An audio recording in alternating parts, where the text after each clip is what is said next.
Senhoras e senhores, boa tarde. Que bom que vocês voltaram. Todos estão alimentados. Daremos sequência agora a essa segunda etapa do nosso seminário. E para esta terceira mesa, que vai falar sobre os desafios para a implementação dos parâmetros da perspectiva dos municípios. Nós convidamos, então, a dirigente municipal de educação de Magé, no Rio de Janeiro, a professora Sandra Helena Garcia Ramaldo, a quem eu peço muitos aplausos.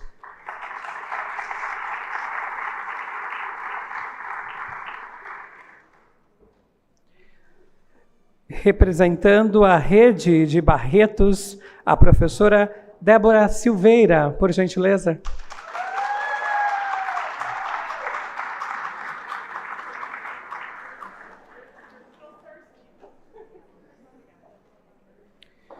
E o secretário de Educação do município de Angra, também no Rio de Janeiro, o senhor Paulo Fortunato de Abreu. Por gentileza, bem-vindo.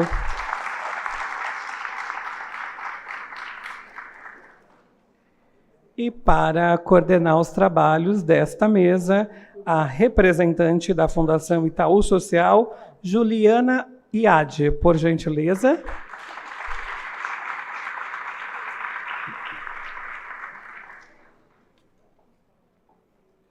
Vocês todos podem se acomodar, por gentileza.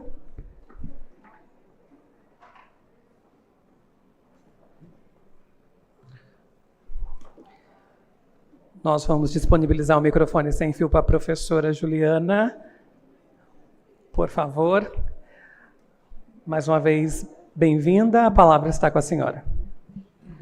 Olá, boa tarde a todos e todas. Vamos rapidamente, né, porque estamos com muita discussão para acontecer, muitas coisas para ouvir e dialogar, e o tempo curtinho, né?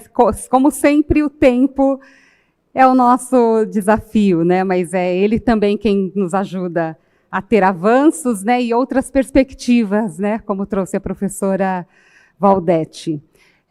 Antes de passar aqui para esta mesa, eu gostaria só de retomar, né, algumas coisas que já ouvimos pela manhã e que tem diálogo direto, né, com o que nós vamos trazer aqui. Eu acho que o professor Daniel trouxe uma perspectiva da organização técnica, né, de uma secretaria de educação, e é o lugar, né, de vocês, é o lugar de onde vocês estão, com todos aqueles agentes ali, né, e o desafio todo é chegar na escola, é chegar na unidade de educação infantil e favorecer, né, e não só favorecer, mas garantir que todas as crianças aprendam com qualidade, com muita qualidade e com equidade. E aí dizer, né, eu acho que é muito importante o parâmetro hoje trazer essa dimensão da equidade, porque quando nós olhamos para o nosso contexto educacional, em alguns momentos ele foi alto na qualidade, mas aí a equidade ela não estava garantida no processo. E eu sou Juliana, né, sou do Itaú Social, eu falo de uma área de implementação, né, então o Itaú Social ele vem trabalhando com municípios, né, olhando para duas etapas da educação básica especificamente, que é a educação infantil, com foco na pré-escola, e os anos finais do ensino fundamental. E eu gostaria de fazer uma... Eu sei que vocês vão trazer, né, da perspectiva do município de vocês, a professora Sandra está com um desafio a mais também de trazer um pouco do que a Undime, né, na região sudeste, vem aportando para a implementação dos parâmetros. Só que eu queria começar essa provocação, e aí vocês vão trazendo a partir, né, deste lugar, né, de cada território, da especificidade das crianças que são atendidas naquele lugar, do que compõe aquele entorno, né, e de tudo que compõe essa educação, essa oferta de educação infantil nos lugares de vocês. A gente sabe que os parâmetros eles passaram a ser normativos, né, e hoje não é uma opção olhar para este documento e dizer, eu não quero talvez essas dimensões. Então, todas as dimensões que estão colocadas ali, elas são de caráter normativo. E aí eu tenho uma curiosidade de entender o que isso impactou na organização e na implementação. Vocês são municípios que já vêm, de alguma forma, antes até desse parâmetro estar descrito como normativo, são municípios que já seguiam e já olhavam para essa qualidade da educação infantil como uma necessidade, como um direito das crianças e das suas famílias. Então, eu gostaria também, a gente passou por muitas coisas aqui pela manhã, que foi o regime de colaboração, a importância de pensar no processo formativo, né, das profissionais que atuam na educação infantil, e também como que esse monitoramento ele acontece, né, para a gente saber que, de fato, essa qualidade ela está sendo efetiva e está chegando, né, na prática pedagógica e está alocada, né, também na experiência, né, das crianças, na experiência da criança-adulto, criança-criança, como é que isso vocês estão fazendo e olhando e implementando os parâmetros neste lugar. Eu passo a palavra para a professora Sandra, que começa, e nós temos 10 minutos. E vamos lá, vamos cuidar do tempo. Tem um cronômetro bem grande aqui, ó, bem perto da gente.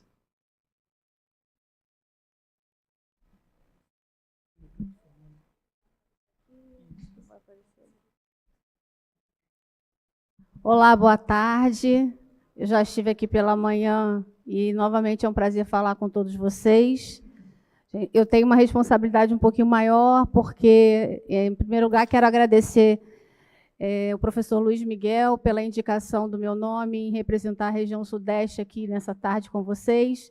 E tenho uma missão de passar um panorama geral de toda a região, de como está os estados dessa região em relação aos parâmetros. São muitos slides, eu vou ter que correr um pouquinho. Como professora, eu não vou conseguir falar sentada. E vamos lá. Como é que eu consigo? Esse aqui. Acho que é esse.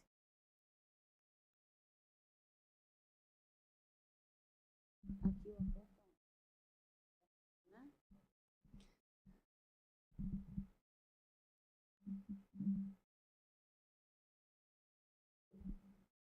Tá.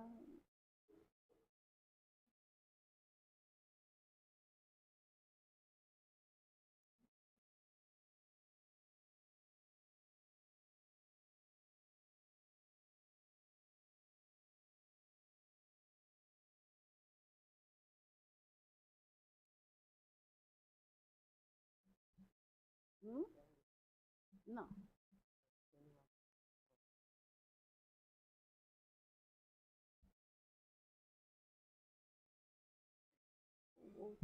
É esse que abriu. Aí, é isso aí. Deixa eu abrir no meu celular enquanto você vai tentando abrir aí, para ver se a gente não perde tempo.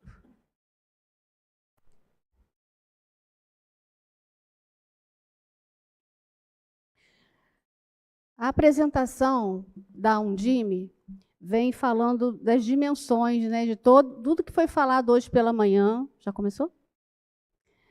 Que foi falado pela manhã, mas o que eu vou abordar principalmente agora é em relação a como está a região Sudeste em relação a todas essas questões discutidas já aqui. Em relação a percentual de municípios... Pode?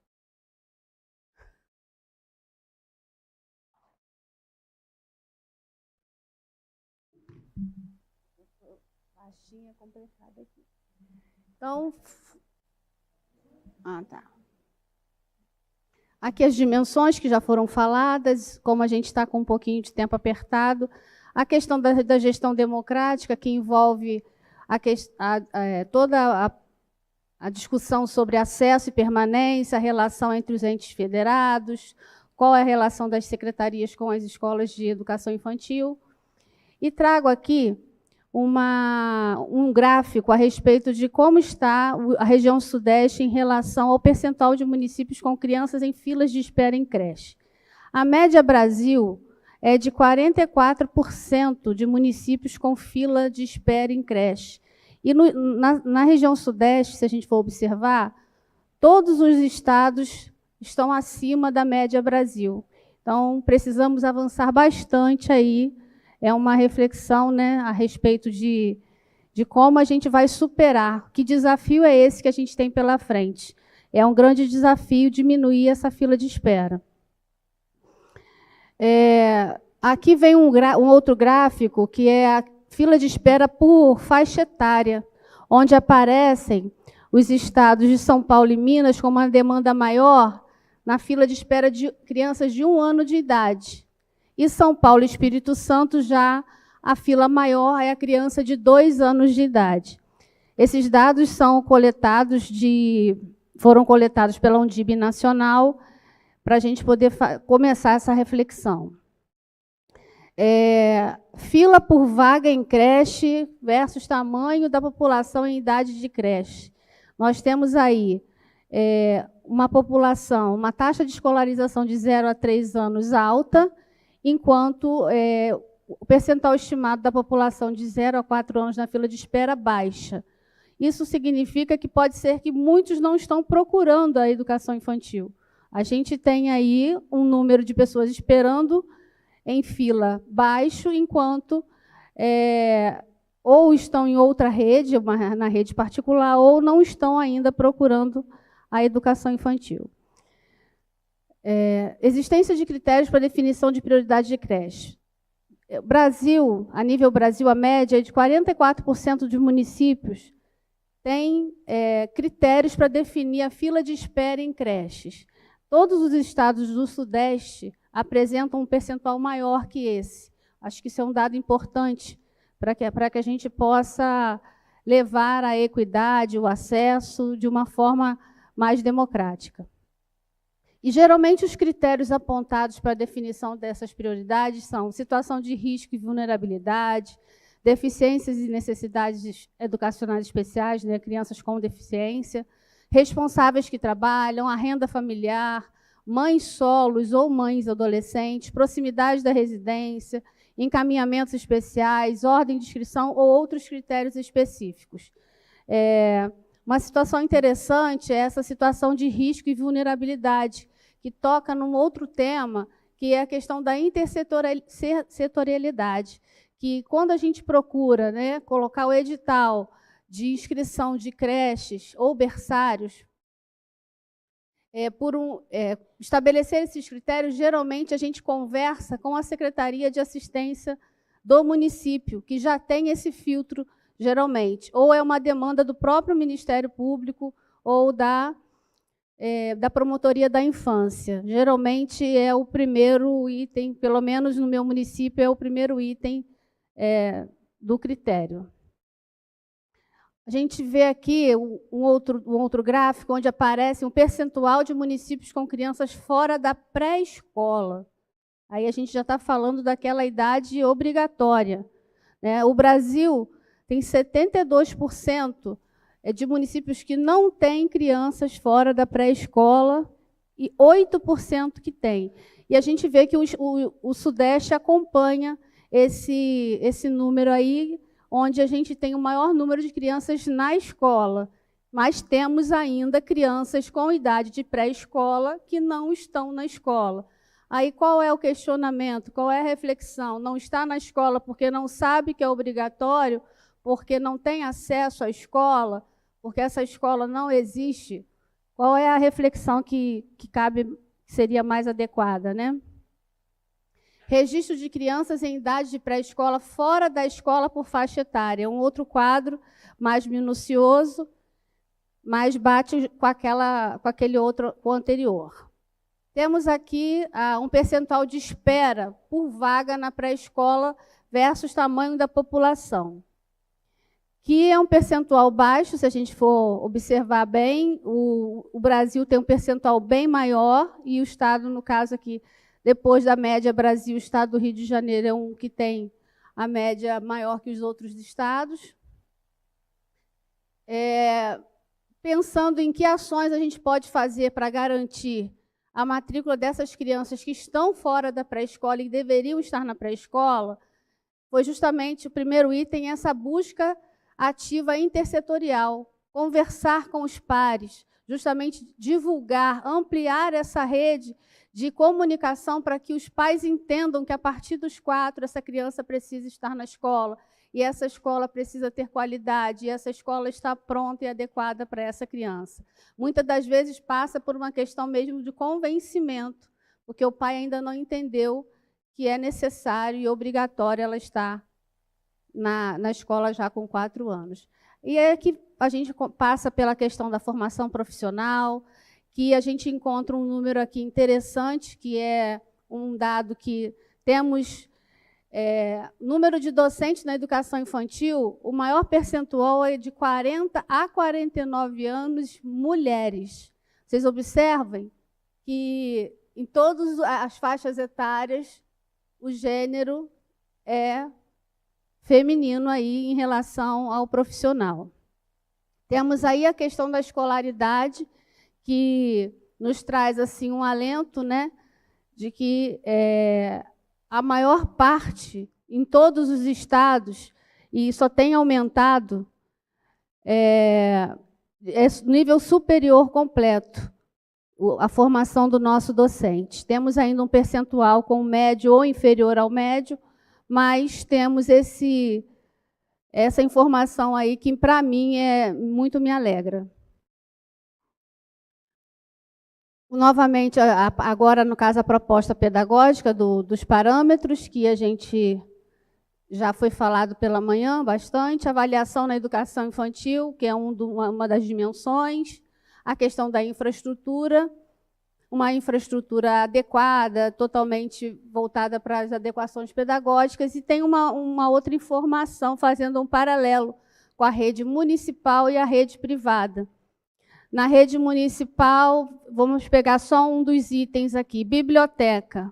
Apenas 31,7% das escolas municipais têm biblioteca. E, na rede privada, 62,1% tem biblioteca. Um outro item, a questão de materiais para atividades artísticas.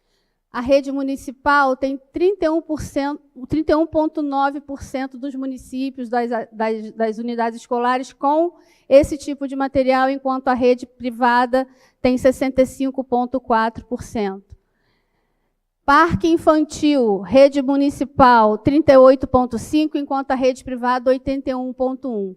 E aí a gente começa a fazer, de uma certa forma, umas comparações. Eu só estou pegando os pontos mais críticos devido à correria aqui, porque meus amigos também precisam falar. E 9,56, eu ainda tenho que falar do meu município. Rapidinho. Aqui ficam os desafios apontados pela Undime como os maiores desafios dos municípios, que é assimilar os parâmetros com as diretrizes pelas equipes técnicas das secretarias de escolas como instrumento pedagógico, qualificação da gestão, organização da gestão, insuficiência de espaço físico para absorção da demanda, adequação dos espaços físicos e escassez de novos recursos para ampliação, contratação e manutenção. Isso aqui é um panorama geral sudeste. Eu queria falar rapidinho, me dê 3 minutos, por favor. Quem pode mudar aqui? Para passar para um outro slide. Essas informações, gente, talvez impactam bastante, mas é o retrato da nossa realidade.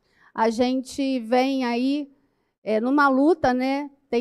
Há muitos anos, eu posso me dizer assim, eu tenho 35 anos de rede pública, sou novinha em relação a muitas pessoas que já têm uma caminhada bem mais longa que eu, sempre dentro da escola. Hoje estou secretária, mas a educação infantil hoje, ela tem os parâmetros nacionais como um braço forte para que a gente caminhe e não tenha mais nenhum tipo de retrocesso.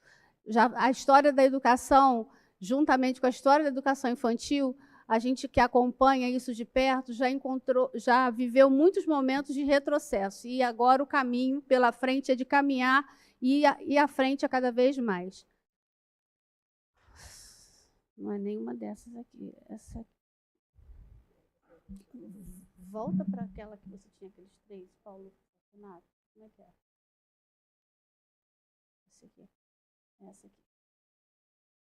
Prometo ser rápido. Vou falar rapidinho sobre o meu município, onde a gente já conseguiu avançar em bastante aspectos. E, inclusive, hoje, a gente tem praticamente zerada a fila para a creche. Eu tenho que passar. Trouxe umas provocações que, na verdade, não vou conseguir discutir, porque provavelmente a gente vai falar um pouquinho sobre isso, mas como os municípios, como nós gestores, podemos transformar, podemos utilizar hoje, ter esse parâmetro como um norteador, né, cada vez mais, e que a gente possa, eu costumo dizer, estava conversando com a Juliana na hora do almoço, que a gente tem, a gente já tem uma prática muito coerente com os parâmetros, mas muitas das vezes não conseguimos registrar, evidenciar essa prática, e hoje, como uma normativa, que isso não seja apenas para cumprir, mas que a gente realmente tenha esse compromisso de fato. Magé é uma cidade do estado do Rio de Janeiro, com 228 mil habitantes, 39 mil estudantes, desses 39 mil, 9.316 são da educação infantil, sendo que eu tenho na cidade 12 mil crianças na idade em educação infantil e 9 mil já estão na rede pública municipal. 76,6% das crianças em idade de educação infantil, a gente está em nossas mãos. Isso me dá muita alegria e muita responsabilidade ao mesmo tempo, porque as que estão na rede particular é minoria, então é a rede pública que move esse país. São 113 unidades, dessas 113, 96 têm educação infantil, e dessas 96, 42 são apenas de educação infantil. As demais têm educação infantil e ensino fundamental. Nós estabelecemos a lista de espera cumprindo a legislação, a lista de espera transparente, divulgada a partir do ano de 2024. Hoje, eu só tenho 318, nesse universo do município, eu tenho 318 alunos em fila de espera para a creche, mas vou dizer, todos vão entrar, eu tenho certeza, porque a gente está com 2 creches para ser inaugurada agora, em abril, e essas crianças vão ter a vaga garantida. E essas 64 em fila de espera de pré-escolar é justamente numa dessas creches que já estão para ser inauguradas. Inauguramos a primeira creche berçário, nunca tinha tido creche berçário no município. Inauguramos no ano de 2024 uma, e hoje já temos 3. Já fizemos mais 3 unidades e com mais uma para ser inaugurada no mês de julho, com 10 turmas de berçário, com lactário, com sala de banho, com fraldário, com sala, com berço, salas de atividade, com toda a adequação necessária. Uma das nossas frentes é consolidar as práticas pedagógicas de excelência, onde a criança tem o brincar como regra principal, falando sobre estrutura física, sempre lembrando que o espaço físico não pode ser pensado apenas como um prédio, mas que considere a adequação pedagógica. Um dos pilares mais fortes também do nosso trabalho é a formação do professor, e criamos o programa de formação continuada e permanente dos profissionais da educação. Não são apenas os professores que são formados, né? Passam por essa formação continuada. Desde o porteiro até o diretor, a gente faz essa formação. E, para finalizar, eu coloquei: a qualidade da educação infantil não pode ser apenas o ideal nos documentos oficiais, mas uma realidade concreta na vida das crianças. Se os desafios são muitos, a pergunta que fica é: o que cada um de nós, professores, gestores, pesquisadores, sociedade, está disposto a fazer para que a educação infantil seja, de fato, prioridade e não apenas discurso? Como podemos transformar os desafios em oportunidades e em uma mudança real? E aí fica, finalmente, aí, que é a nossa alegria, que é o brincar precisa ser assegurado. A pressa me atrapalhou um pouquinho, mas fica aí o meu recado, meu muito obrigado, e que vocês procurem nossas redes para conhecer um pouquinho mais do nosso trabalho. Muito obrigada.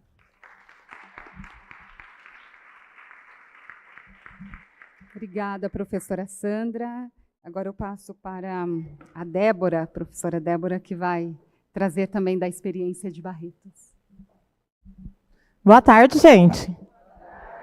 Parece que vocês estão dormindo. Bom, eu sou a Débora, sou supervisora de ensino em Barretos. E não vou falar para vocês que eu amo o meu município. Acho que já está evidente, né, esse amor. Porque além de amar o meu município, eu amo a educação do meu município. Eu amo a educação infantil do meu município. E essa é o maior desejo, né? Esse é o maior desejo de um profissional. Colocar, né, a educação infantil em evidência. E o que é colocar a educação infantil em evidência? A professora Maria Clotilde, ela deixou isso muito claro. 40 décadas e nada foi manifesto. Estamos nas mesmas discussões, com um prisma diferente. Hoje a gente está discutindo desafios e perspectiva. E o que é perspectiva? Nós vamos falar sobre isso, sobre o que o Barretos faz na nossa perspectiva. Gente, eu e tecnologia, a gente tem um probleminha, tá? Então, se der errado, vocês perdoam. Falaram-se sobre as dimensões. Eu trouxe um prisma diferente das dimensões. Um prisma que ele tem, né, as suas dimensões, e uma dimensão é o alicerce. E esse alicerce, no nosso município, é a nossa identidade e a nossa formação profissional. Quando a gente tem a formação profissional, fica fácil debater sobre gestão democrática, que ela deixa de ser eucrática. Não é o que eu quero, mas o que é melhor para o meu município. E o que é melhor para o meu município? Aí eu vou ter conselhos, eu vou ter a voz. E, às vezes, o que é melhor para o município não é o meu eucrático. E, às vezes, quando a gente chega na infraestrutura, que ela segura um pedaço dessa pirâmide, a infraestrutura não está tão segura. E o que a gente faz? Então, assim como Barretos, tem os mesmos desafios de vocês, só que a gente acredita no processo formativo do professor. Falando sobre o acesso, porque a gente já entendeu aqui que o acesso ainda é uma discussão, que nós não temos isso garantido, nós temos como meta, né, 50% da creche, e nós temos universalizar a pré-escola. A professora acabou de falar que a gente não universalizou a pré-escola, que nós ainda temos alunos de pré-escola fora da escola, e que nós ainda temos alunos de creche que precisam dessa demanda. Eu trouxe um dado diferente dela, mas já explico porque eu peguei do IBGE, ela pegou a atual da Undime, mas eu peguei do IBGE. E quando a gente chega em Barretos, nós atendemos 95% da demanda de creche. E isso para nós é um orgulho, porque a gente sabe o tão difícil que é atender a demanda de creche. E nós universalizamos o ensino da pré-escola em nosso município. E o que eu mais tenho orgulho do meu município é que nós atendemos em tempo integral. As nossas crianças, elas têm o direito de entrar às 7 horas da manhã e sair às 17h30. É um direito adquirido de todas que entram. Então, além da gente atender 95% da creche, universalizar a pré-escola, nós ainda atendemos em período e também em educação integral. Que são diferentes falar de período e educação integral. Mas por que eu estou falando de educação integral? Vamos lá. Alguém já ouviu falar de Barretos? Eu gosto de interação, tá, gente? Pode falar. Qual que é a fama de Barretos? Né? Falar da festa do peão, né? Nós somos um município de 122 mil habitantes. Esse município é caloroso. Eu sou um pedacinho dele. Esse município ele fica a 425 quilômetros de São Paulo e fica a 680 quilômetros de Brasília. Então, a gente está um pouquinho, para vocês localizarem no espaço. É um município pequeno, famoso pela sua festa. Gente, ó, o slide aqui deu um probleminha, mas era para mostrar o Parque do Peão, o maior buraco que existe de festa de peão. Ali é a região dos lagos, vocês vão apresentar depois, que pena. A região dos lagos é um lugar maravilhoso, que tem um parque de acesso às crianças do nosso município. Então, o nosso município, ele tem o direito, as crianças têm o direito, que além da escola, ele tem um lugar para frequentar um parque. Esse é o parque da região dos lagos. E aqui é a Pracinha da Primavera, que também tem um parque para as crianças. E a maioria das nossas praças, lá sempre tem um brinquedo, tem uma quadra, que a criança, além da escola, ela tem a oportunidade de brincar. Nós temos múltiplas infâncias, todo município tem. Nós temos 29 unidades de educação infantil. Gente, tem unidade que é central. Aí todo mundo quer pegar essa escola, todo mundo briga por esse CEMEI. Mas tem CEMEI que fica numa localidade que lá também tem polícia, que a região social delas exige não apenas que a gente entregue uma educação, mas que a gente entregue todo o nosso eu. E se não é um trabalho intersetorial com a saúde, com a educação, a cultura, essas crianças vão ficar relegadas. Todas as nossas crianças, independente de onde ela estuda, ela tem o direito de ter acesso a todas as suas demandas sociais, econômicas, como pessoa. E isso é de orgulho. Nessas 29 unidades, claro que não cabe toda a pré-escola. Lembra que a gente universalizou a escola? Nós temos 3 locais que eles são super populosos. E a escola, ela abraçou a educação infantil. Então, 3 escolas atendem a pré-escola. Eu vou falar um pouquinho sobre a nomenclatura. Essa pré-escola é o último ano da pré-escola. São as crianças de 5 anos. O restante, todas estão na creche. E só essas 3 escolas. Nós também temos uma unidade que chama Mãe Comerciária. A Mãe Comerciária das 8 às 19 horas. Para atender quem? A Mãe Comerciária. E é uma localizada no Distrito Rural, que lá no Distrito Rural, naquele território, a gente oferece as mesmas oportunidades que se tem lá no centro. Territorial. E essa é a Igreja do Ibitu. E a Igreja do Ibitu tem um passo que as crianças, dentro do CEMEI, podem visitar, podem acessar e fazem parte também da sua localidade. Voltando a falar do acesso, nosso maior desafio é claro que é a demanda. Tá? Então, esse é o maior desafio que nós temos. Esse é o nosso organograma. Tá? As creches, a gente vai chamar de berçário 1 e 2 e maternal 1 e 2. Inclusive, as minhas coordenadoras de creche de berçário estão ali, viu, gente? Elas vieram. E a pré-escola, a gente vai ter a recreação e a pré-escola. A recreação e pré-escola, elas têm o professor P1 e tem também o professor de educação infantil, com 2 nomenclaturas. Por quê? Porque os 2 é comprometido com o trabalho desenvolvido para a criança. Então, elas têm direito a 2 professores. E aí, a gente fala da questão da valorização por concurso. Não só do coordenador, mas de todos os profissionais que está dentro da educação infantil. Mas do coordenador eu queria falar um pouco mais. Por quê? Já que a gente tem essa garantia do acesso, a gente tem que ter a garantia de qualidade. E é regulamentado por lei. A Lei 300 do nosso município, ela regulamenta o CEFORP. E o CEFORP é o nosso centro de formação dos professores e profissionais de Barretos. E isso é gostoso de ter.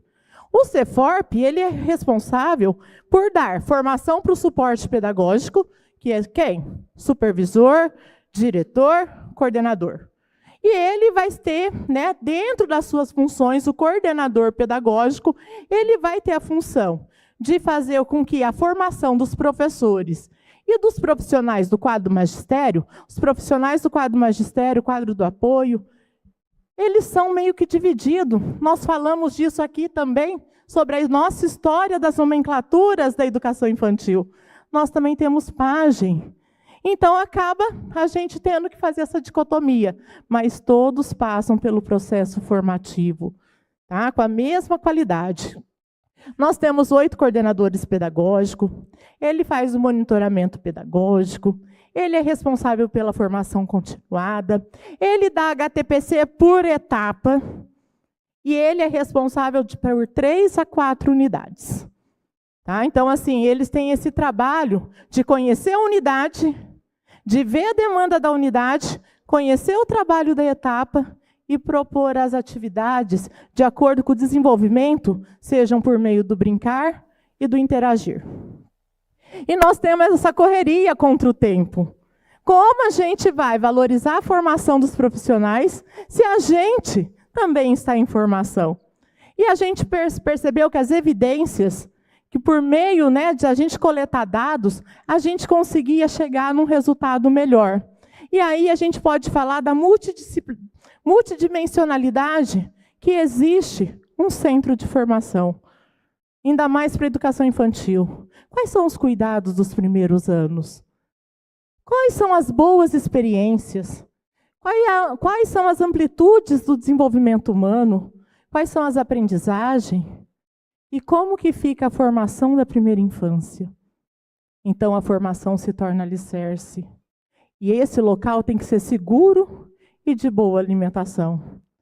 A identidade da educação infantil, ele perpassa por investimentos, que nem sempre os recursos dão conta de uma demanda toda. E que exige que todos nós, além do comprometimento, a gente tenha um engajamento e também pensar nas possibilidades de onde a gente vai tirar o dinheiro para fazer tudo o que a gente precisa fazer. A gente teve a vantagem de ter o PAS, né, que foi um programa, né, de aprimoramento sistêmico, e que a gente implantou um processo de avaliação na educação infantil. Dói, gente, dói na carne. Porque uma coisa é você falar que está ruim, mas uma coisa é você ver dados e falar assim, não, ele está ruim mesmo. E o que nós vamos fazer? E a gente levar para a equipe pensar sobre esses dados. Então, quando a gente foi pensar nisso, a primeira avaliação foi aplicada em 2021, em novembro. 2022, a gente conversou com os gestores, coordenadores, supervisores, mas o supervisor, até a Fabiana Versuti está aqui, foi ela que coordenou com os supervisores. Gente, o supervisor abriu o olho. Ele queria mudar, ele queria ir para lá, para a escola, ele queria ver as mudanças. Então, a gente começou pelo macro.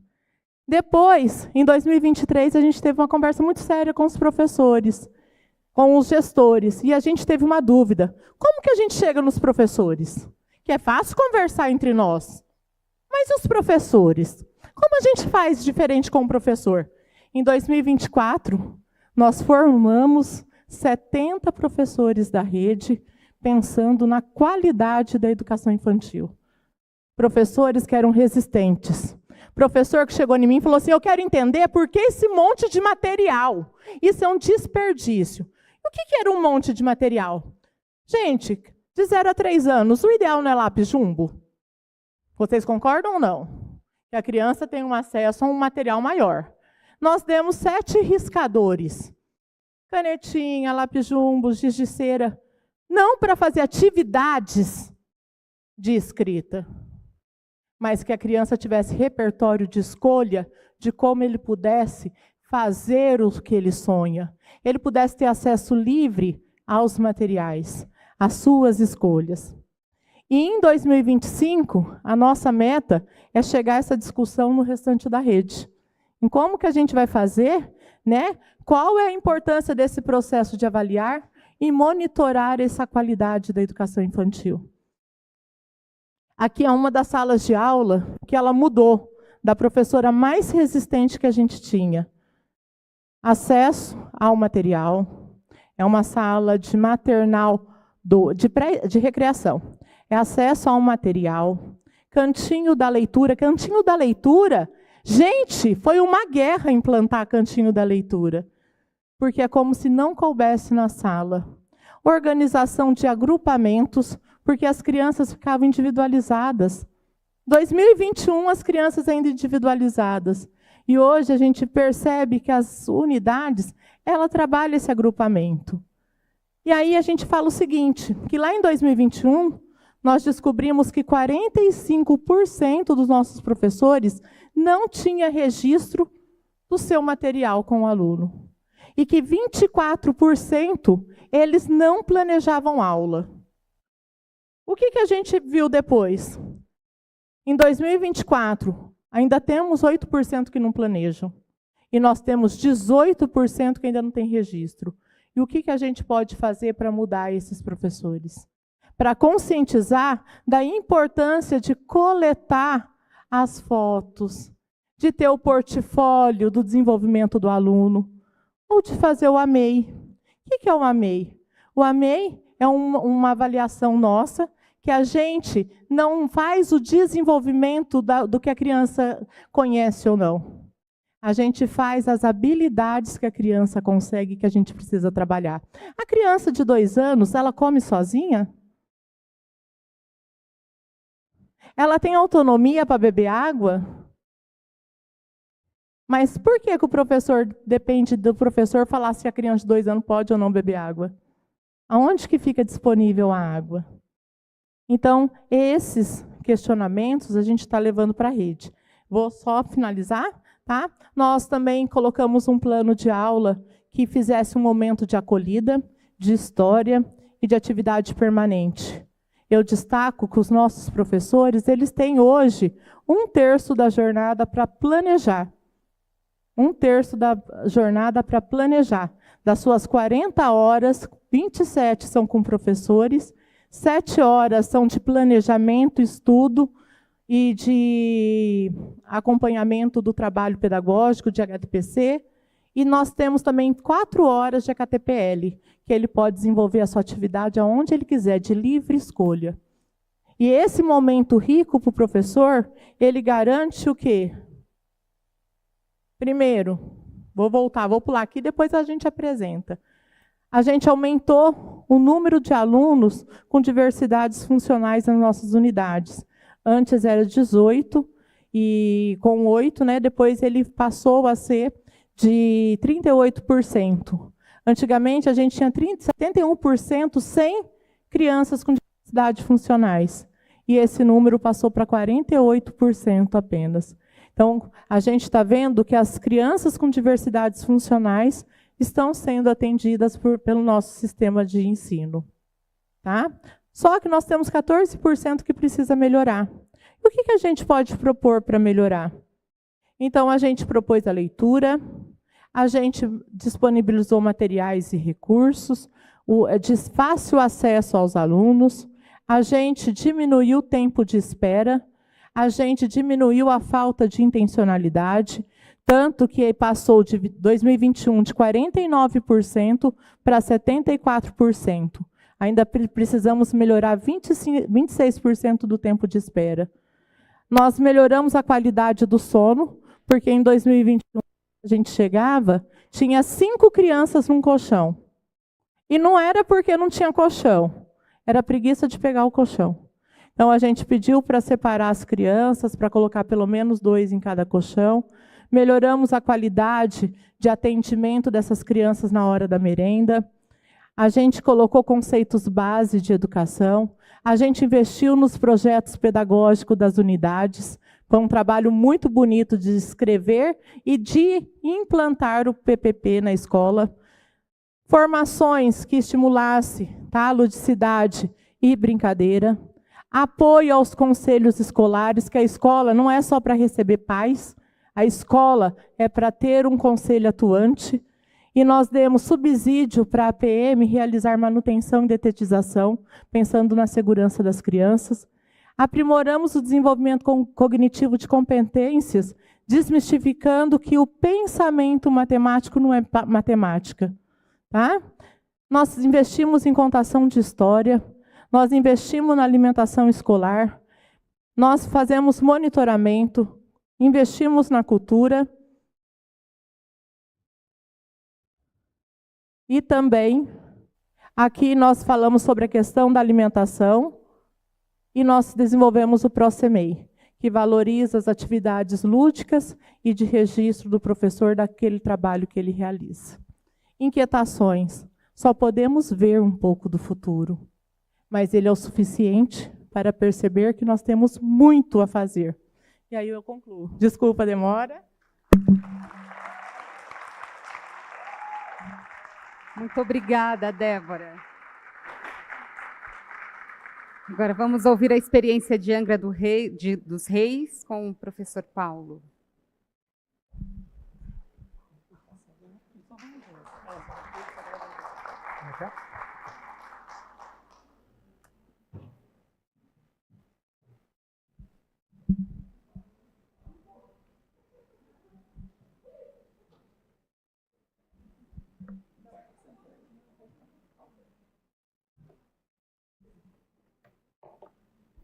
Bom, boa tarde a todos e todas. Acho que o primeiro desafio nem é implementar os parâmetros, é um professor falar em 10 minutos, né? O trabalho que está sendo desenvolvido por sua rede. Então, muito boa tarde a todos e todas. Quero aqui cumprimentar a minha amiga, a professora Sandra Ramaldo, secretária municipal de educação de Magé, né? Dirigente municipal, nossa atuante na Undime do Rio de Janeiro, e assim cumprimentar também por extensão os demais dirigentes municipais que ainda se encontram presentes, e os técnicos das secretarias, a professora Débora me acompanhando aqui nessa mesa também, a Juliana, nossa mediadora aqui do Itaú Social, terceiro setor muito forte presente, cumprimentar a professora Rita Coelho, em nome dela, cumprimentar a todos que fazem educação infantil, né? Não só profissão, mas profissão de fé, de vida e de esperança. Então, muito boa tarde a todos mais uma vez, e vamos aqui falar um pouco da experiência de Angra dos Reis, dentro desse cenário. Quero agradecer aqui os organizadores também, a oportunidade de estarmos aqui apresentando o trabalho desenvolvido por nossa rede. Bem, nosso propósito é oferecer educação de qualidade que promova a formação integral dos estudantes. Então, e a nossa visão geral, ser reconhecida como uma rede pública de referência na educação. Então, nós temos um propósito e uma visão muito claras do que a gente deseja para a educação de nossa cidade. Nossa cidade hoje tem como mote, né, a expressão construindo oportunidade. Nada melhor do que a educação infantil para ser esse processo de construção de oportunidade social e, principalmente, de desenvolvimento econômico, porque educação e desenvolvimento econômico estão totalmente atrelados. Embasamento pedagógico da educação infantil da nossa rede, né? O eixo interações e brincadeiras é presente nas nossas escolas, a gente atua a metodologia da rede com a metodologia de projetos e buscamos sempre garantir os 6 direitos de aprendizagem que estão esculpidos na Base Nacional Curricular Comum. O conviver, o brincar, o participar, o explorar, o expressar e o conhecer-se. Então, são marcas da nossa rede, do trabalho desenvolvido na nossa rede. Daí, decorrem em programas e projetos que são desenvolvidos na nossa rede, como a implementação do documento orientador curricular da nossa rede, espelhado, né, adequado à Base Nacional Curricular Comum, o Programa Angrense de Alfabetização na Idade Certa, o Programa Angrense de Aprendizagem na Idade Certa, que nós chamamos carinhosamente de PAEC+, enfim, toda essa nossa visão educacional perpassa desde a educação infantil até o nosso ensino fundamental e a nossa educação de jovens e adultos.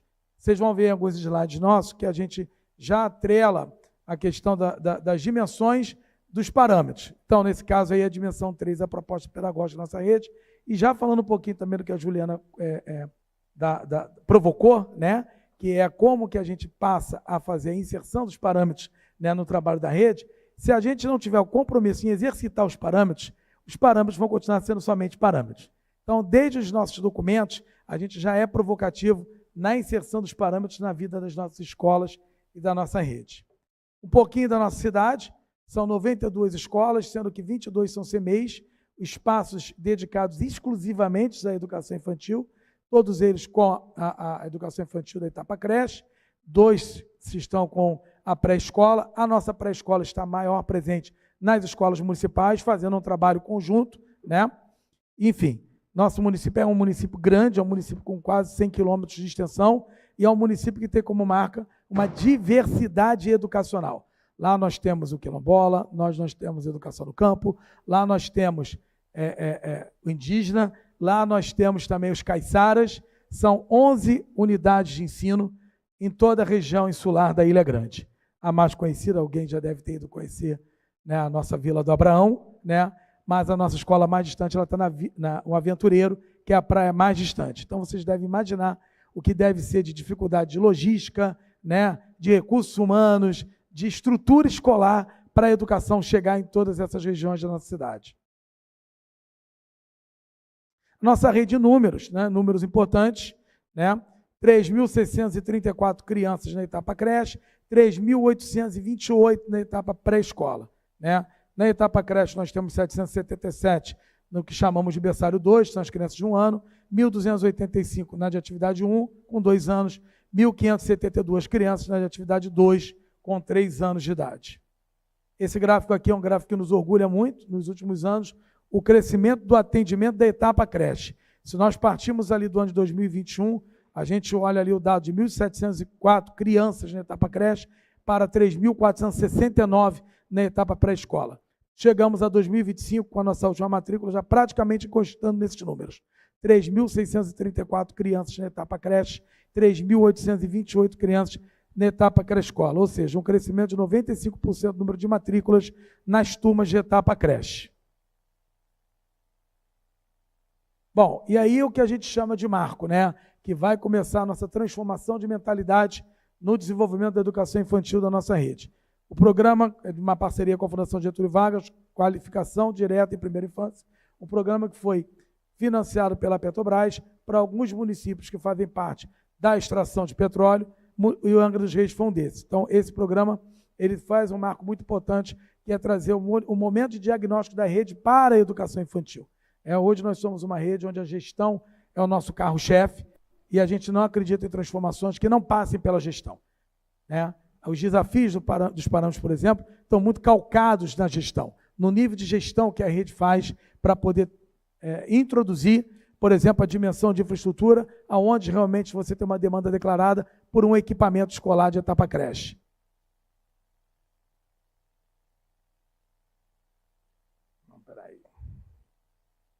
Aqui embaixo, na foto de baixo aqui, chamar a atenção um pouquinho da nossa equipe aí, nesse dia importante, né? Já fazendo aí o iniciar de 2022, pós o período pandêmico, essa mudança de pensamento. Bom, pensar em qualidade suscita planejar as ações a partir de 2 eixos importantes, o acesso e a permanência.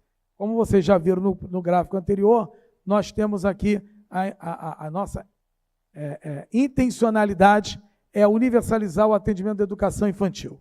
Então, desde 2022, nós temos um sistema de matrícula digital, né?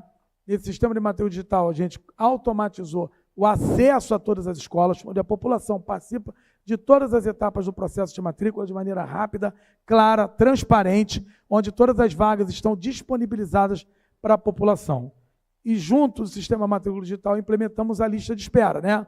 A nossa fila de espera. Para se ter ideia da importância da lista de espera, hoje, né, com a matrícula declarada da lista de espera, nós conseguimos saber que bairros da nossa cidade, né, a gente ainda não tem o atendimento dessa etapa e a gente consegue traçar investimentos assertivos para aquela região. Além do que, na matrícula de 2025, né, por exemplo, nós começamos zerando a lista de espera que estava lá no ano anterior. Então, nenhuma criança da lista de espera que ainda estava lá permaneceu fora da escola. Esse ano já estava nos bancos escolares da educação infantil. E a permanência, né? Permanência vai passar por uma gestão pedagógica de qualidade que vai garantir a estruturação de ambientes e de equipes que assegurem a educação e o cuidado das crianças. E, além disso, estimulá-las ao conhecimento de si e do mundo ao qual estão inseridas. Dentre as ações de gestão, nós podemos falar das ações intersetoriais. O Plano Municipal da Primeira Infância, que é o produto lá da parceria com a Petrobras e a Fundação Getúlio Vargas, desenvolvido não só pela educação, mas educação, saúde, assistência social e outros setores, o urbanismo, né, desenvolvimento social, para a construção do Plano Municipal da Primeira Infância. Programas como Saúde no Olhar, que garante que todos os nossos estudantes possam ter acesso, desde a pré-escola, a óculos, né, caso eles não tenham, e o agora esse ano lançado Aprendendo com Saúde, onde as crianças, esse sim iniciado na etapa creche, passam por um check-up pela Secretaria de Saúde, para a gente perceber se nelas tem alguma questão que esteja atrapalhando o desenvolvimento delas, principalmente o desenvolvimento na escola. Bom, diante disso tudo, gestão, a gente precisa automatizar as informações, né? A informação é o grande carro-chefe que norteia a gestão. Então, o nosso sistema de gestão hoje, ele organiza os dados da rede, né, e facilita os processos de gestão, principalmente os processos de tomadas de decisão, né. Tivemos um grande concurso público, né, e a gente, nesse concurso público, a gente destaca aqui o aumento de percentual. Angra, já nesse ano, tem 100% dos seus professores concursados. Nós não temos mais nenhum professor na rede que não seja concursado, né? A valorização do profissional passa pelo processo da admissibilidade pelo concurso público, né? E aí nós temos o crescimento de 1.565%, por exemplo, de monitores de educação especial, né, e de berçaristas. Berçarista compõe os times que estão nos CMEs. Então, esse aumento, esse incremento de 675% desses profissionais também possibilitou melhorias no processo. Na dimensão de infraestrutura, uma coisa leva a outra, né? A aquisição de materiais esportivos também para os CMEs, os jogos pedagógicos que produzem a interatividade e a intencionalidade pedagógica do processo de educação infantil, os brinquedos, né? O mobiliário adequado à faixa etária, né? Climatização de salas de aula, Smart TV para as escolas, notebook e conectividade para os professores. Então, é importante destacar, assim como a Débora falou em Barretos, nós já temos concluído o processo de 100% dos nossos professores já tem o cumprimento de 1/3 da sua carga horária, de 1/3 do planejamento, e, além de tudo, tem ferramentas tecnológicas à disposição, como notebook e conectividade, né, garantidas pela Prefeitura, e o cartão Educação para os professores. Mas eu vou falar o cartão Educação junto com esse cartão Educação aí. Tão importante quanto o acesso é a permanência. Se a gente não garante a permanência, você teve 2 trabalhos. Garantiu o acesso na matrícula e vai perder essa criança para evasão, né? Então, o cartão Educação é um voucher na forma de cartão. Vocês estão vendo uma foto aí que o nosso prefeito está marcando a cerimônia de entrega do cartão Educação 2025, onde esse voucher contém um valor, né, na etapa creche para aquisição de material escolar de R$ 590 e R$ 700 para o seu uniforme, e na pré-escola R$ 575 e R$ 700 para o uniforme. E nossos professores, para R$ 1.200 ou algo próximo, R$ 1.200, para que eles garantam aqueles materiais que do uso diário, cotidiano, muitas vezes a gente não consegue garantir que chegue nas escolas, né? Isso faz com que esse profissional tenha acesso a um material mais rápido e ele produza melhor o material junto com as crianças.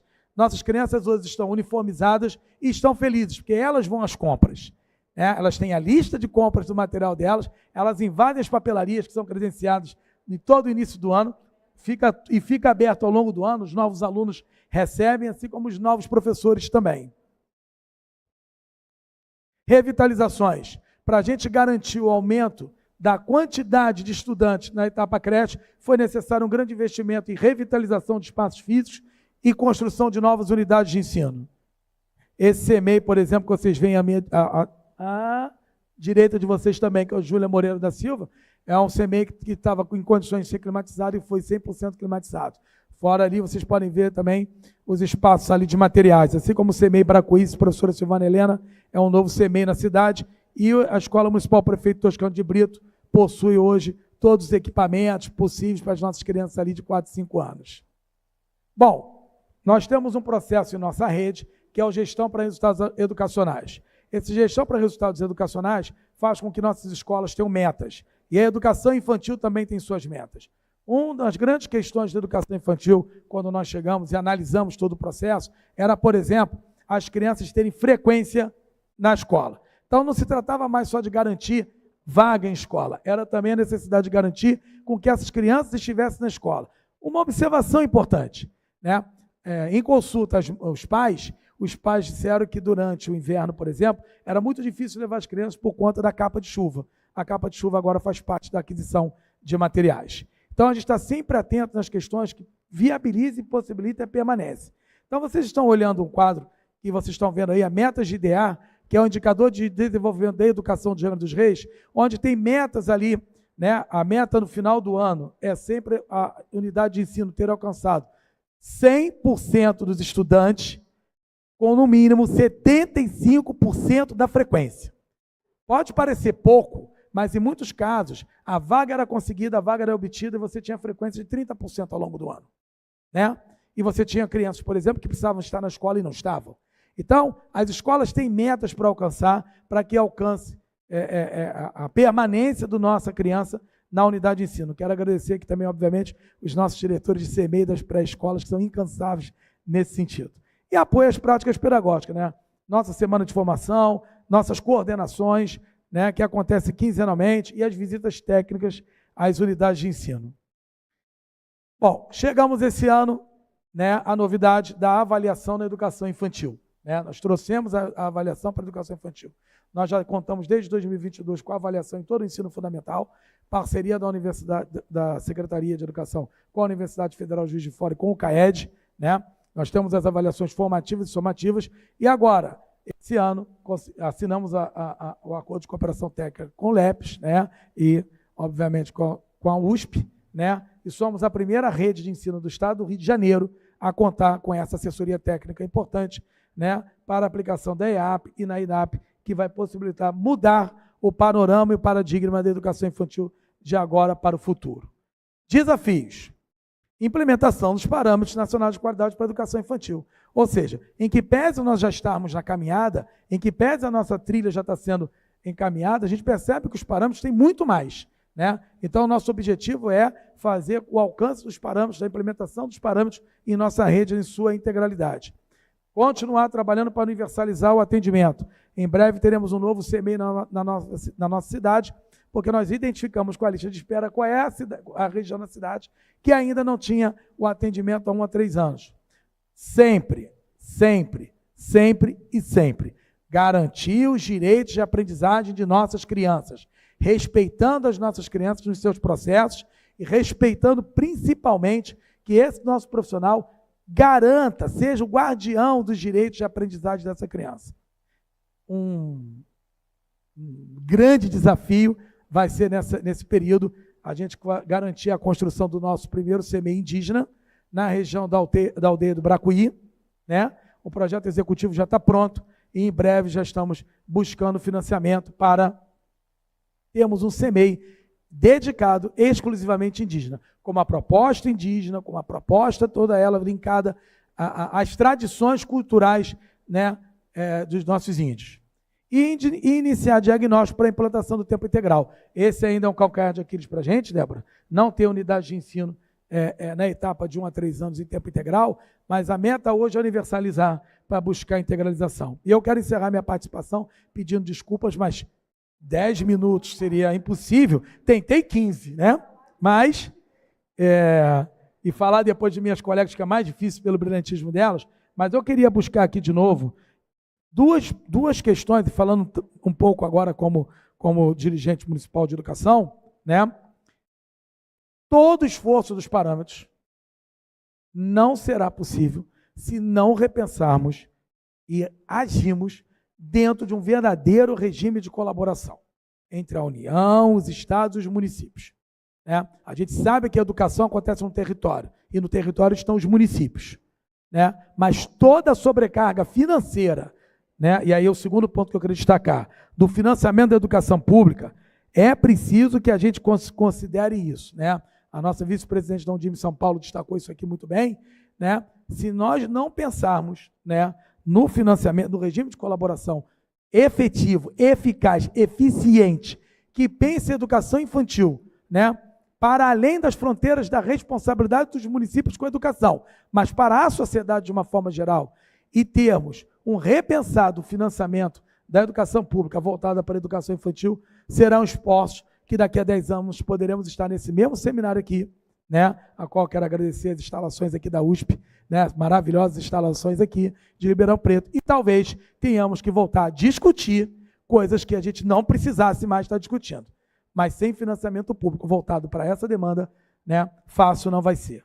Mandela nos deixa, o que realmente conta na vida não é apenas o fato de termos vivido, é a diferença que fizemos nas vidas dos outros que determina a importância da nossa própria vida.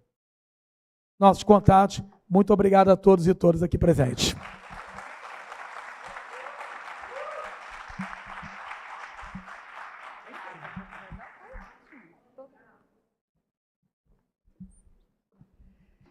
Que bom ouvir, né, tantas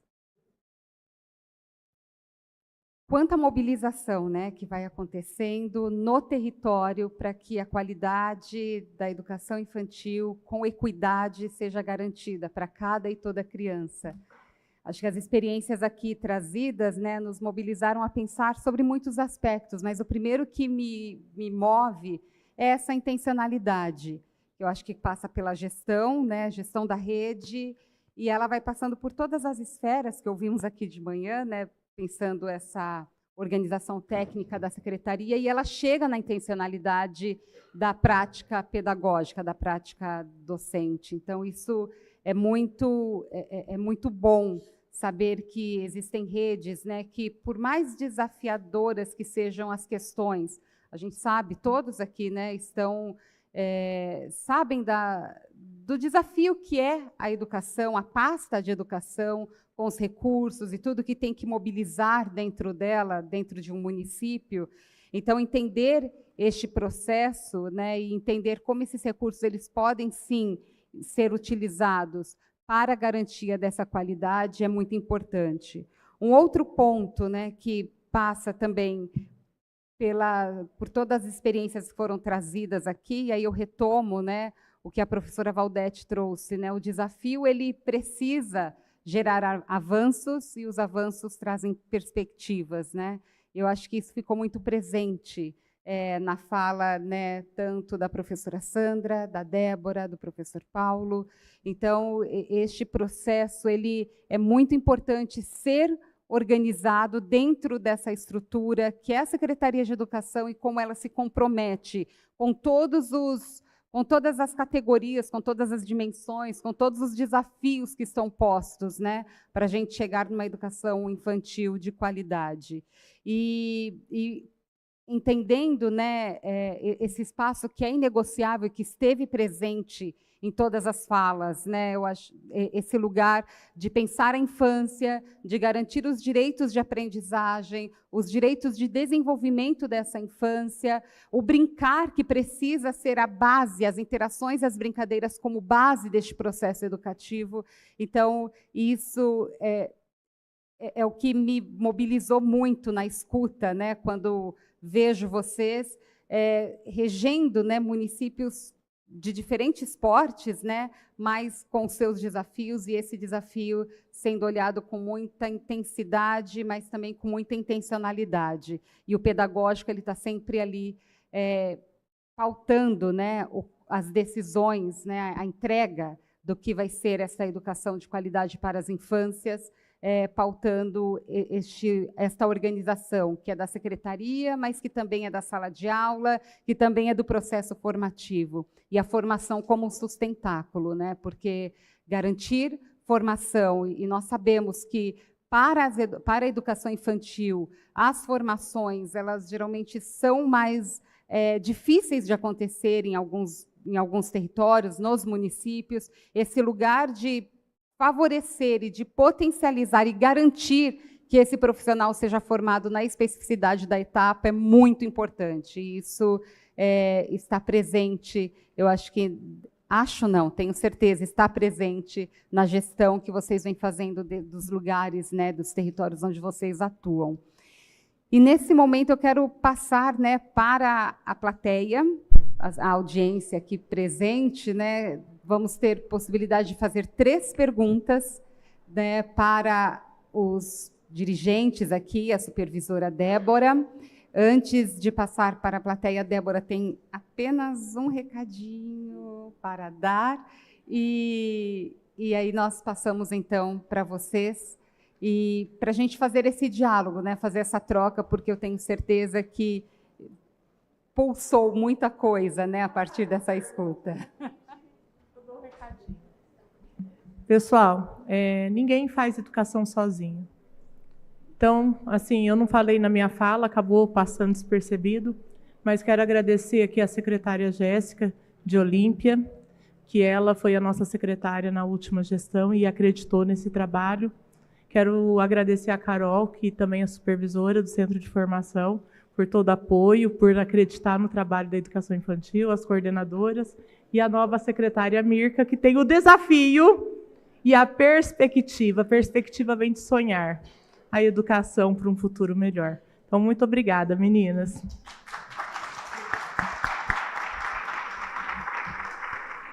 Bom, para a gente fazer essa dinâmica das perguntas, vou pedir, por gentileza, quem tem alguma pergunta, só levantar a mão. Nós temos um microfone aqui. A professora Rita, por gentileza. Vou pedir só uma gentileza, professora, se a senhora pudesse levantar, porque nós estamos transmitindo. E aí, para a senhora ficar bem na fita e na foto. Vamos lá, gente. Obrigada da mesa, obrigada por tantas experiências de sucesso, né? Eu queria primeiro destacar e reforçar uma fala que eu já fiz de manhã e que o secretário fez agora, mas que nenhum de vocês incluiu na apresentação, que é a da colaboração do Estado. O papel da Secretaria Estadual na perspectiva dessa implementação dos parâmetros da qualidade, né, o próprio papel do Conselho Estadual de Educação e dos conselhos municipais. Você foi a única que fez referência a uma regulamentação do Conselho Estadual em relação ao sistema municipal, e eu não sei se isso já abarcou a questão dos parâmetros, né? Então, eu queria que vocês comentassem o papel dos conselhos municipais de educação. Nessa política, vocês estão implantando, a partir de um diálogo de normas do Conselho Municipal, e o papel de colaboração do Estado, né, que você citou, mas não concretizou na sua fala. Como ocorre essa colaboração, qual é o papel, qual é o limite, etc. e tal. Teria outras questões, mas acho que é bom todo mundo participar, né? Quer dizer, a questão da frequência, a questão da jornada de tempo integral e da duração e do processo de computação dessa frequência, né? Que é uma grande contradição. A pré-escola é de matrícula obrigatória, mas não é obrigatório ter frequentado a pré-escola para matricular no ensino fundamental, gente. Né? Então, isso é muito complicado para o gestor do sistema. Como é que vocês estão lidando com isso? Muito obrigada. Perfeito. Quem vai fazer alguma referência? Agradecer à professora Rita a pergunta. São duas, quer dizer, na verdade, são 3 reflexões dentro de uma pergunta, né? Quando eu acentuei a questão aqui do regime de colaboração funcionando de maneira eficaz e eficiente, é porque os municípios não vão dar conta sozinhos por conta do financiamento. Uma coisa está vinculada à outra. Então, assim, os estados precisam compreender o papel deles com relação às questões da educação tocada e gerida pelos municípios. E agora, quando a gente fala, e aí falando especificamente como secretário de Educação, as questões, né, o nosso promotor não se encontra mais aqui, infelizmente, né, mas as questões às quais nós somos sempre provocados, né, pelas representações, né, de controle externo ou de controle social são inúmeras, né, e os parâmetros estão chegando agora para os municípios e vai acabar caindo nessa conta de obrigação. Né? E aí, quando acaba caindo na conta de obrigação, acaba não sendo uma coisa dentro de um projeto de município, ou de rede, né, ou de Estado. Então, eu acho que os conselhos municipais de educação têm um papel muito importante nisso, mas principalmente também, que eu acho que a professora Rita foi bem feliz na sua fala, provocar também os conselhos estaduais de educação. Né? Uma provocação gera outra provocação. Porque se a gente ficar pensando na questão dos parâmetros, né, da implementação dos parâmetros, se a gente acredita e crê que os parâmetros estão, né, presentes hoje como marco de qualidade da educação infantil, e daqui a pouco eles vão estar presentes, por exemplo, no financiamento do próprio município, feito pela União, através de condicionalidades do VAR, por exemplo.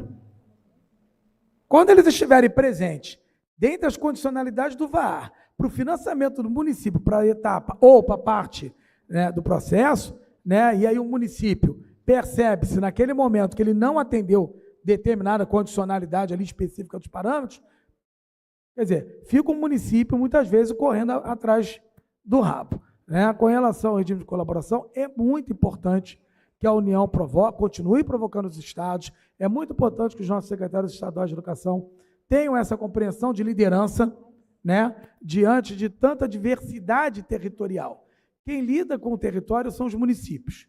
Né? Então, a educação se faz no território.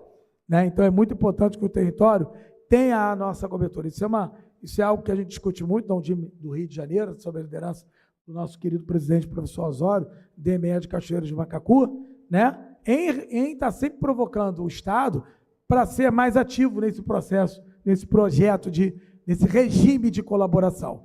E importante também que a União compreenda também, né, que os municípios têm suas limitações, e não são poucas. Né? Os grandes desafios aqui, um dos grandes desafios, talvez, a gente fala muito da questão da infraestrutura. Óbvio que a infraestrutura é o que grita primeiro, é o que salta aos olhos primeiro. Mas, se a coisa caminhar como a professora Rita narrou na sua fala mais cedo, nós podemos chegar a ter mais de 5 mil planos de salariais, de cargos e carreiras voltadas para a educação infantil. Enfim, eu acho que quando a gente fala em sistemas de educação, né, é sempre importante a gente primar para aquelas questões que podem ser de unicidade, mas sempre buscando esse olhar da do verdadeiro e eficaz regime de colaboração em funcionamento, né, e eu não quero com essa minha fala aqui, né, nós somos 3 colegas de município, né, eu, por exemplo, sou um técnico da Secretaria de Estado de Educação, não sou um técnico da Secretaria de Educação do município de Angra, né? A minha carreira eu sou servidor do Estado do Rio de Janeiro, né? Então eu falo isso de cadeira, né, para entender hoje as dores do município diante do cenário da gestão de educação. Bom, quanto aos conselhos municipais, nós somos muito atuantes. Nós temos o Conselho do Fundeb e o CAI, diretamente ligado à educação, e eles são extremamente importantes e eles são deliberativos, eles são consultivos, e quando temos que fazer a parte de normativo, também normalmente há consulta. Então, assim, a troca entre o conselho e o município é grande, muito efervescente, vou falar. Tem discussões, a gente tem prismas, tem desafios, e nós temos perspectivas, a gente sonha. Então, assim, os nossos conselhos municipais são atuantes. Eles também são interligados com a cultura e com a saúde. Então, assim, normalmente, quando a gente precisa tanto da saúde quanto da cultura, ou do turismo, principalmente o turismo, nós temos parcerias também intersetoriais entre os nossos conselhos e projetos realizados juntos. Na educação infantil com a saúde, a gente tem a questão da amamentação na educação infantil, principalmente para a questão do leite materno, levar em mamadeira, quais são os condicionantes, e também a questão do piolho, que acho que é um problema geral em todas as localidades, e também a questão da pesagem, que às vezes tem alguns bairros que precisam desse acompanhamento mais certo. Dos conselhos escolares, eles estão agora em fase de gestão democrática. Eles estão entendendo que eles podem fazer parte. Às vezes, eles vêm até a secretaria e a gente retorna para a escola para a gente resolver os problemas da escola junto com o conselho. Então, é um movimento que nós também estamos fazendo de dar autonomia, tanto para a escola quanto para o conselho da escola. Só complementando a fala dos colegas, em Magé, nossos conselhos municipais são extremamente atuantes. Todas as deliberações, todas as normativas, os documentos norteadores, desde a educação infantil ao ensino fundamental, são discutidos, são analisados com os conselhos. Isso nos dá uma credibilidade muito maior quando vai para a escola. Isso já tem, a discussão já é bem alinhada ali, e aí a aprovação, a aceitação não fica de secretaria direto para a escola. Esse trabalho, essa gestão democrática de conselho e secretaria existe com muito afinco, e é motivo de muito orgulho para a gente. No Rio de Janeiro, hoje, nós estamos passando por um momento diferenciado nessa questão do regime de colaboração. A nossa secretária de Estado tem se mostrado muito disponível para estar alinhando conosco o trabalho dessa intersetorialidade, essa questão do regime de colaboração, o que nos tem trazido assim um acalanto que, na verdade, a gente não tinha visto em outros momentos. É isso, Paulo? Temos, na verdade, o LEEI, que é coordenado pelo Estado hoje, e, com isso, acaba a gente tendo uma relação mais próxima por conta desse programa. Temos a questão agora da adesão do ProLEI. Então, acaba que está se iniciando uma conversa para se estreitar melhor esse regime de colaboração. Mas, de fato, ainda precisamos caminhar muito nesse sentido. Perfeito. Nós temos uma outra convidada que quer fazer uma pergunta. Vou pedir a gentileza para a senhora se levantar e direcionar para um dos nossos convidados aqui da mesa. Pode ser? Pode ser. Perfeito. Como é o nome da senhora? Bianca. Pois não, pode. Boa tarde. Queria parabenizar a mesa, agradecê-los. Então, eu vou dirigir para a secretária de Barretos, que é aqui da minha região. Supervisora, desculpa. Você mencionou, entre outras atividades, uma assessoria que o município recebe. E gostaria de perguntar se eu entendi, o município, essa assessoria é uma assessoria paga. E aí eu gostaria de saber, queria dar a oportunidade para que você falasse um pouquinho mais, se a relação custo-benefício vem sendo vantajosa para o município, uma vez que, aproveitando a pergunta da Rita, o Estado também oferece alguns cursos, como LEI, por exemplo, que a professora agora citou também, porque outros também mencionaram essa assessoria, né? E alguns municípios vêm recorrendo a assessorias privadas, e eu teria interesse em saber um pouquinho mais, queria que você contasse um pouquinho mais, porque você falou com entusiasmo, então queria te ouvir um pouquinho mais. Obrigada. Gente, eles dão microfone para quem gosta de falar. É um perigo. É Bianca? Bianca. Nós temos uma parceria com o LEPS, é o Programa de Aprimoramento Sistêmico, e quando a gente foi conversar, havia uma inquietude na gente da questão dos parâmetros, eles existirem e a gente nunca colocar em prática. E a gente queria um norteador, né? Qual seria o caminho que a gente ia percorrer. E a gente queria um diagnóstico da rede. Uma coisa era o que eu achava, uma coisa era aquilo que eu tinha de conhecimento pessoal. E outra coisa é quando tem um dado que realmente foi tomado diante de uma evidência, que foi coletado sem a minha perspectiva pessoal. Ele teve o anonimato, né? A questão de ser algo que a gente não interferia nas perspectivas. Então, o LEPS ele colaborou com a gente nesse processo. Nós começamos o namoro no final de novembro de 2021, né, que a gente aplicou a primeira avaliação na educação infantil, onde a gente olhou os insumos, olhou as oportunidades de aprendizagem, e a gente também olhou a questão do currículo e da nossa formação. Então, foi um abrangente. São 7 itens que a gente trabalha. Mas a gente começou a perceber que tinha itens que era nosso, que nós tínhamos que tomar uma atitude, que não dependia de dinheiro. Tratar bem uma criança, eu dependo de qual investimento? Para eu poder, a criança ter uma oportunidade de estar no mundo com a natureza, eu dependo de qual investimento? Então, essas perguntas, que às vezes não dependiam de dinheiro e que realmente o resultado estava triste, fez com que a gente começasse a tomar decisões para que a gente pudesse melhorar a qualidade da nossa educação infantil. Vou dar outro exemplo, cardápio na altura da criança. E um cardápio que a criança entenda o que ela vai comer. Não faz a diferença? Isso não depende de dinheiro. O que depende de dinheiro? Qual é a qualidade da minha alimentação? Aí eu tenho um conselho do CAI, que aí exigiu muito da gente. E nós fizemos de tudo. Nós damos 5 alimentações diárias. É bastante. E dessa alimentação, sempre almoço e janta, é arroz, feijão, uma proteína, um legume, uma fruta, e isso fez com que deu toda a diferença. E nós percebemos que quando expõe o cartaz para a criança, desperta a curiosidade do comer, do experimentar, do apreciar.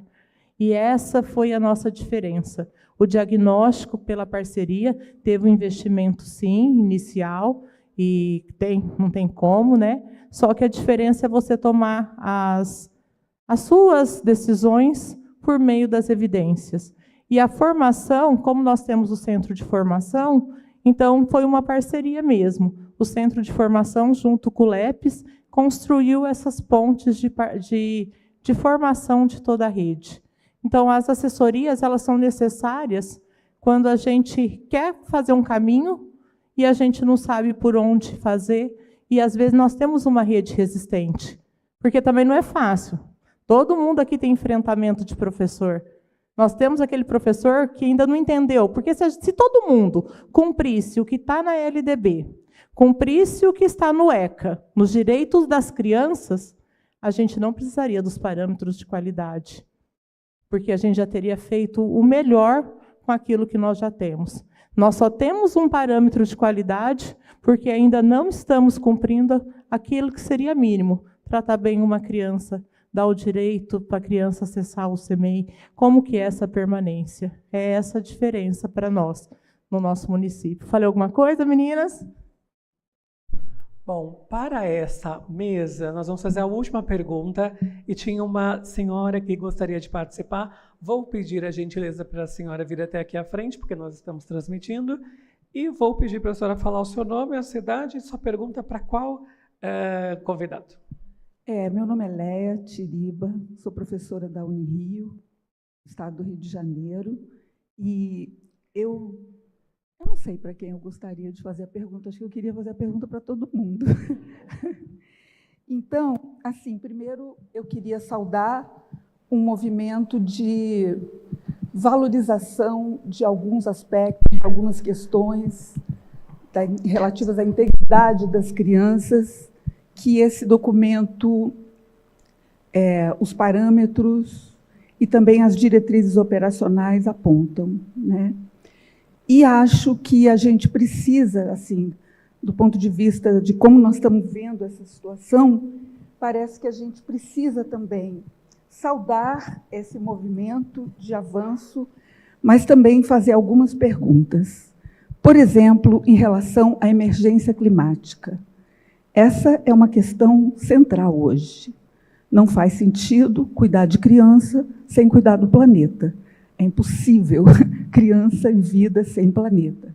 Então, parece que há uma necessidade de uma ênfase, né, na operacionalização, a gente vai precisar cuidar mais disso. A gente nota que há uma necessidade de uma visibilidade maior na dimensão biofílica dos humanos, especialmente de bebês e crianças, essa dimensão cósmico-afetiva, que é parte da vida, que promove a aprendizagem e que promove, mais do que a aprendizagem, o amor pela vida. O amor pela vida é alguma coisa que só se efetiva de pé no chão,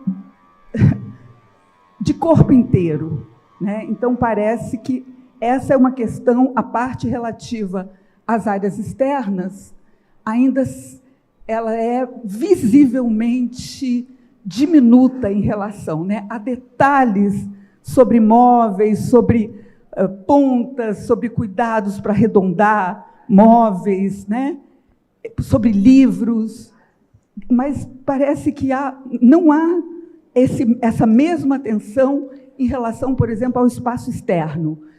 No primeiro documento, antes da consulta, havia os 20% de área que...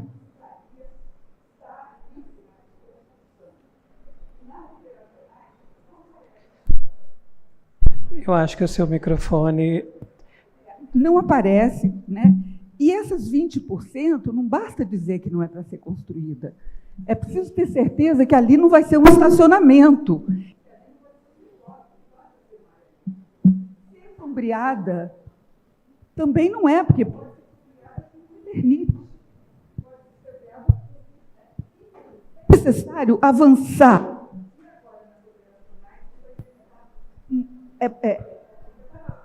Acho que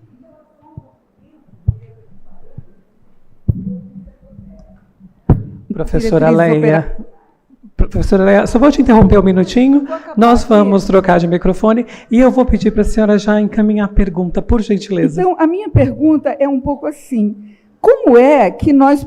Eu penso que talvez um caminho de... eu não queria saber onde é que fica a questão da escuta das crianças. Porque eu fico imaginando como seria diretrizes operacionais escritas pelas crianças, né? Seria possível que, num país como a gente, será que nós vamos ter a garantia de pelo menos uma árvore frondosa nos passos? Nós vamos, num país tropical como o nosso, repleto de meses quentes, há garantias de brincadeira com água? Que detalhes nós precisamos acrescentar a esses documentos para que os espaços cósmicos da vida, do mundo, né, que garantem essa relação nossa de humanos com a biodiversidade, que a gente avance nesse sentido. Perfeito. A professora Sandra foi designada para respondê-la. Pode trazer esse próprio microfone mesmo? A professora vai responder aqui. Obrigada. Leia, professora Leia. Professora Leia e demais participantes desse grupo, a professora Leia questiona como fica a escuta das crianças, né? A escuta é o tempo todo. O nosso desafio é sensibilizar todo o profissional que recebe esse aluno da educação infantil para ouvi-lo, muitas das vezes quando ele não fala, mesmo ele não falando, mesmo aquele bebê de 6 meses, de 1 ano e 10 meses, de 2 anos, que ainda não fala, mas perceber, por meio de sinais, por meio de observação intensa, o que aquela criança quer dizer, o que aquela criança está sentindo, o que aquela criança quer falar. Na rede municipal de Magé, nós temos, por turma, 20 alunos. Os alunos de 2 anos, nós temos 3 profissionais, 3 professores, durante o turno da manhã e o turno da tarde. Então, temos um atendimento, dentro do nosso entendimento, com bastante quantidade de profissionais. E o desafio é qualificar, potencializar a formação desse profissional para que essa escuta possa ser uma escuta qualitativa e que dê um retorno positivo tanto para aquele aluno quanto para a aprendizagem daquele aluno como pessoa e aquele aluno também como um aprendiz dentro da unidade escolar. Falando um pouco sobre o espaço externo, né, até a professora Débora aqui, acredito que queira fazer um complemento, nós cada vez mais precisamos entender que a escola, foi uma das falas da apresentação, a escola não se faz só com prédios, precisamos de espaços para a educação infantil, espaços adequados às demandas específica da educação infantil. E esse espaço, essas demandas, essas adequações pedagógicas perpassam por locais realmente externos, espaços externos, para que elas possam ter vivências diferenciadas, específicas da educação infantil. Professora Leia, não sei se eu consegui lhe responder. Quer completar? É isso. Obrigada. Obrigado, professora Sandra. Nós vimos aqui de cima várias mãozinhas querendo perguntar, mas a gente precisa passar para a 4ª mesa. Então, guardem as suas questões para as próximas mesas. Por hora, nós agradecemos aos todos os convidados dessa mesa. Pedir aplausos, né, para eles.